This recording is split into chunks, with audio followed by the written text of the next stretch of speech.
Welcome to today's video, where we will be delving into the aftermath of World War II and the fate of Nazis who were held accountable for their actions during the war.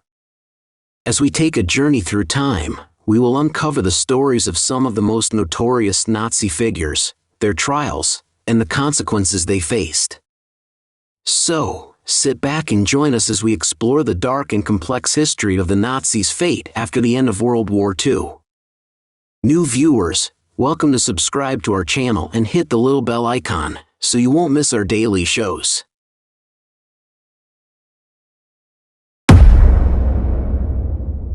As World War II came to an end in 1945, the Third Reich collapsed and the Allies emerged victorious. With the downfall of the Nazi regime, the hunt for war criminals began. The Allies were determined to bring the perpetrators of the Holocaust and other war crimes to justice. This led to the establishment of several legal proceedings, including the Nuremberg trials and other national and international trials.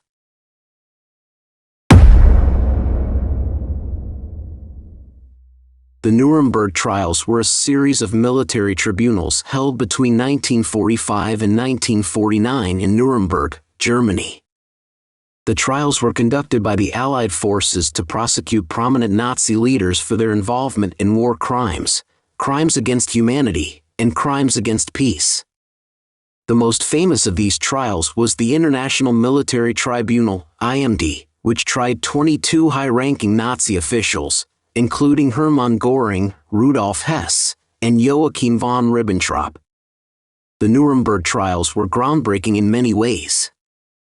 They established the principle of individual criminal responsibility for war crimes and set a precedent for future international trials.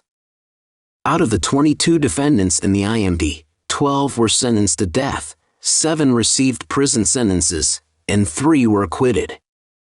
The remaining trials led to the conviction of hundreds of other Nazis, with many receiving prison sentences or death penalties.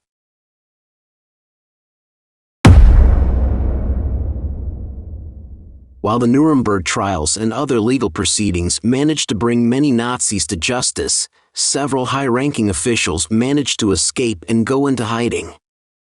Notable figures like Adolf Eichmann, Joseph Mengele, and Klaus Barbie fled Europe and found refuge in countries like Argentina, Brazil, and Bolivia.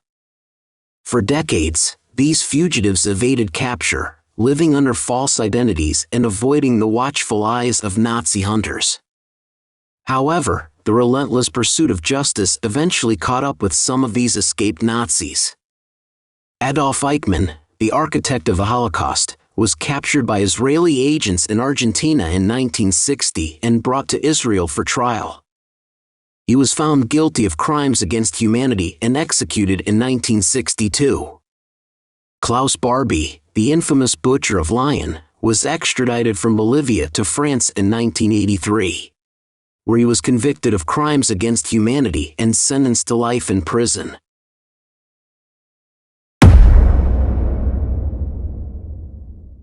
The hunt for Nazi war criminals did not end with the capture and prosecution of Eichmann and Barbie. As recently as the early 21st century, efforts to bring former Nazis to justice have continued. In 2011, John Demjanjuk, a former Nazi concentration camp guard, was convicted in Germany as an accessory to the murder of thousands of Jews. In 2015, Oskar Groening, known as the accountant of Auschwitz, was convicted of being an accessory to the murder of 300,000 people. The pursuit of justice for the victims of the Holocaust and other war crimes committed by the Nazis has left a lasting impact on international law and human rights. The Nuremberg trials and subsequent legal proceedings have established the principle that individuals can be held accountable for their actions during times of war, regardless of their rank or position.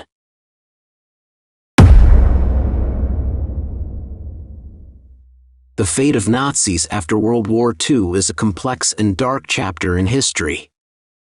From the Nuremberg trials to the ongoing hunt for escaped war criminals, the pursuit of justice for the victims of the Holocaust and other war crimes has been a long and arduous journey.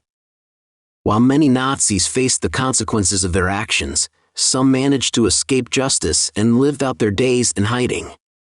The legacy of these events serves as a reminder of the importance of holding individuals accountable for their actions, even in the most challenging circumstances. Thank you for joining us on this exploration of the Nazis' fate after World War II. Don't forget to like and subscribe. Today's program ends here, and welcome to leave a message in the comment area. See you next time.